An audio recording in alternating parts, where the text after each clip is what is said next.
ধরেন আপনি কোনো কিছুতে ভালো না বা নতুন কিছু শিখতে চান, আপনি হয়তো বা শিখতে চান পড়াশোনা কিভাবে ভালো করবেন বা কিভাবে স্টাডি অ্যাব্রডের জন্য স্কলারশিপ পাবেন বা কিভাবে নতুন কোনো একটা স্কিল শিখবেন। এরকম একটা অবস্থায় আপনি দেখতে পারবেন আশেপাশে অনেক উপদেশ আছে, এর মধ্যে হাতে গোনা কয়েকটা উপদেশ খুবই ভালো, বেশিরভাগ উপদেশই খারাপ। এখন যেহেতু আপনার ওই বিষয়ে কোনো অভিজ্ঞতা বা নলেজ নেই, আপনি কিভাবে বুঝবেন কোন উপদেশটা ভালো কোন উপদেশটা খারাপ? এই ভিডিওতে আমি শেয়ার করবো আমার চিন্তার প্রসেস, যেটার মাধ্যমে বোঝার চেষ্টা করি কোন উপদেশটা ভালো হতে পারে কোন উপদেশটা খারাপ হতে পারে। অবশ্যই চিন্তার সিস্টেমে ত্রুটি থাকতে পারে, কিন্তু বেশিরভাগ সময় এটা আমার জন্য কাজ করে এসেছে। এই চিন্তার সিস্টেমটা ফলো করলে আপনি অনেক টাইম সেভ করতে পারবেন, ভুল উপদেশ ফলো করে ভুল পথে না গিয়ে। যেহেতু আজকাল কন্টেন্ট ক্রিয়েশন অনেক সহজ হয়ে গেছে, সব এডুকেশনাল বিষয়ে অনেক ভিডিও আছে এবং অনেক উপদেশ আছে। কোনো কিছু শেখার আগে আমি চেষ্টা করি সকল উপদেশকে কয়েকটা কাতারে ফেলানোর জন্য। একেবারে নিচের কাতার, যেখানে অনেক মানুষই ভুল করে, ওইটা হচ্ছে কোনো উপদেশই না নেওয়া। আপনি যদি নতুন কিছু শিখতে চান বা নতুন কোনো প্রবলেম সলভ করতে চান, খুবই বড় সম্ভাবনা আছে যে আপনার আগে অনেক মানুষই এসেছে যারা সাকসেসফুলি ওই প্রবলেমটা সলভ করতে পেরেছে বা স্কিলটা শিখতে পেরেছে। তারা অনেক কিছু শিখেছে, অনেক ভুল করেছে, অনেক সময় নষ্ট করে ইভেনচুয়ালি সাকসেসফুল হয়েছে।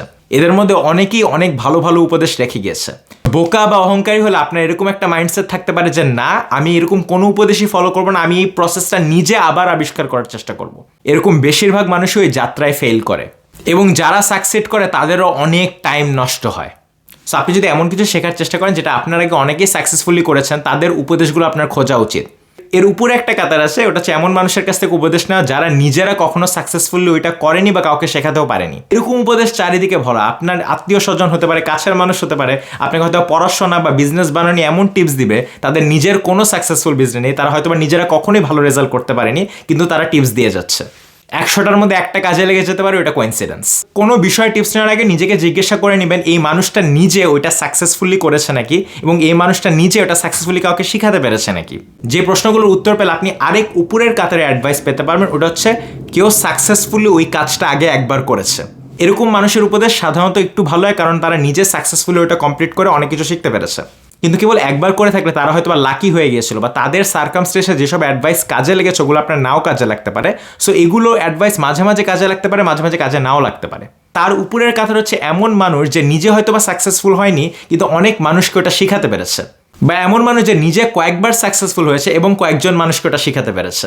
এইসব কাতার থেকে সাধারণত খুব ভালো অ্যাডভাইস পাওয়া যায়। অনেক ভালো কোচ পাবেন যারা হয়তো বা নিজেরা খুব ভালো প্লেয়ার ছিল না, বা অনেক ভালো টিচার পাবেন যারা হয়তো বা নিজেরা অত ভালো ছাত্র বা ছাত্রী ছিল না, কিন্তু অনেক মানুষকে ওটা সফলভাবে শিখাতে শিখাতে একটা সিস্টেম পেয়ে গেছে যেটা আপনার জন্য কাজে লাগতে পারে। আরেকটু ইফেক্টিভ বলতে পারেন, এমন কয়েকটা মানুষ আছে যেটা নিজে সাকসেসফুলি ওই কাজটা কয়েকবার করেছে।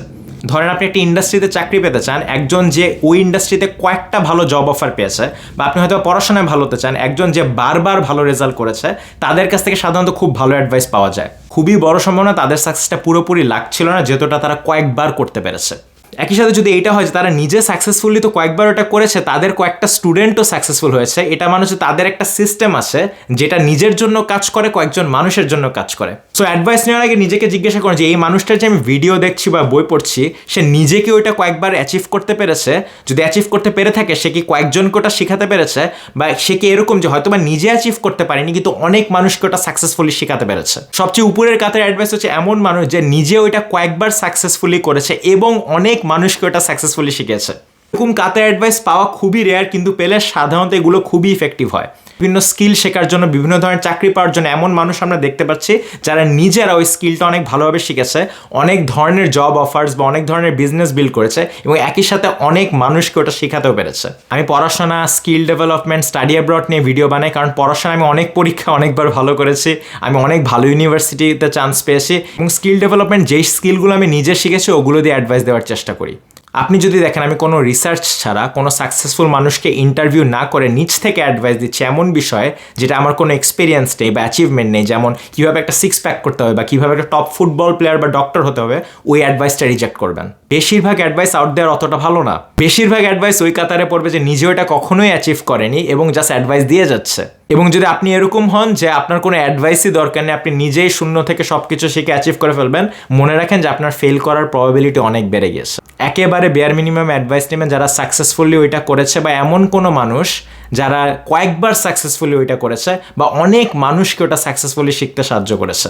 নিচের কাতারে অ্যাডভাইস না নেওয়াটাই ভালো, নিলেও আমার অভিজ্ঞতায় বেশিরভাগ সময় ওটা কাজে লাগে না।